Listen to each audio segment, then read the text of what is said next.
नमस्कार मित्रांनो, जय महाराष्ट्र. मित्रांनो, राज्याच्या राजकारणातून महत्त्वाची बातमी या ठिकाणी समोर येत आहे. मोठी ब्रेकिंग न्यूज या ठिकाणी समोर येत आहे. शिवसेना, शिंदे गट आणि भारतीय जनता पक्षामध्ये अंतर्गत वाद आता चव्हाट्यावर आल्याची बातमी या ठिकाणी समोर येत आहे. जाणून घेऊया मित्रांनो सविस्तर बातमी. त्या अगोदर तुम्ही जर आपलं राजकीय वादळ यूट्यूब चॅनल सबस्क्राईब केलं नसेल तर चॅनलला नक्की सबस्क्राईब करा, जेणेकरून अशाच प्रकारचे नवनवीन व्हिडिओ व राजकीय घडामोडी सर्वप्रथम तुम्हाला या चॅनलवर बघायला मिळतील. तर मित्रांनो, बातमी बघूया सविस्तर.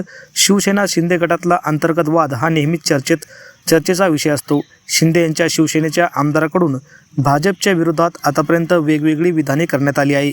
अगदी अलीकडे भाजपचे मंत्री गणेश नाईक व शिंदे सेनेचे मंत्री शंभूराज देसाई यांच्यात कलगीतुरा पाहायला मिळाला आहे. या वादात भर म्हणून शिंदे यांच्या शिवसेनेचे आमदार सुहास बाबर यांनी थेट मुख्यमंत्री देवेंद्र फडणवीस यांच्या बाबतीतच एक धक्कादायक विधान केलं आहे.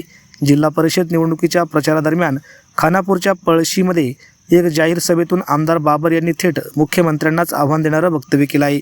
आमच्यासारखे 243 आमदार आहेत म्हणून ते मुख्यमंत्री आहेत, असं बाबर म्हणाले आहे.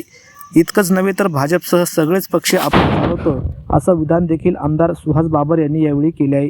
त्यांच्या या विधानामुळे आता राजकीय वातावरण तापलं आहे आणि शिंदे सेनेच्या आणि भाजपमधील अंतर्गत वाद पुन्हा एकदा चव्हाट्यावर आला आहे. तर मित्रांनो, तुम्हाला या बातमीबद्दल काय वाटतं? तुमच्या प्रतिक्रिया कमेंट बॉक्समध्ये नक्की व्यक्त करा. धन्यवाद. जय महाराष्ट्र.